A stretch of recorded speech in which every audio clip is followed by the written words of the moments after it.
नाट्य संमेलनामध्ये काका पुतण्याची गैरहजेरी पाहायला मिळाली। अजित पवार आणि शरद पवार या नाट्य संमेलनाच्या निमित्तानं एकाच मंचावर येतील अशी अपेक्षा होती, मात्र काका पुतण्याची गैरहजेरी पाहायला मिळाली। संमेलनाची तिसरी घंटा निर्धोक वाजली।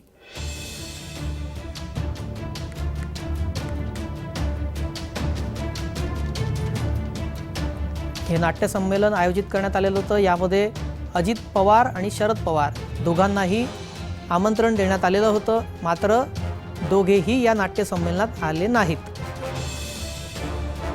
नाट्य संमेलनामध्ये काका पुतण्याची गैरहजेरी पाहायला मिळाली। या संदर्भात अधिक माहिती देत आहेत आमचे प्रतिनिधी अविनाश परबत। अविनाश, काय या संदर्भात अधिक माहिती? 100वा अखिल भारतीय नाट्य संमेलन हे पिंपरी चिंचवडमध्ये होत आहे आणि उद्या याचं उद्घाटन राज्याचे मुख्यमंत्री एकनाथ शिंदे, त्याचबरोबर उपमुख्यमंत्री देवेंद्र फडणवीस, त्याचबरोबर अजित पवार हे उपस्थित असणार आहे। त्याचबरोबर इतरही मान्यवर या कार्यक्रमाला उपस्थित लावणार आहे। गेल्या 1 महिन्यापासून या कार्यक्रमाची जय्यत तयारी ही करण्यात येत आहे। महापालिकेचा देखील या कार्यक्रमामध्ये सहभाग असणार आहे। संपूर्ण शहराला एक छावणीचं रूप आल्याप्रमाणे सजवण्यात आलेलं आहे आणि मोठ्या प्रमाणामध्ये पिंपरी चिंचवड नागरिकांमध्ये देखील या कार्यक्रमाची उत्सुकता आहे।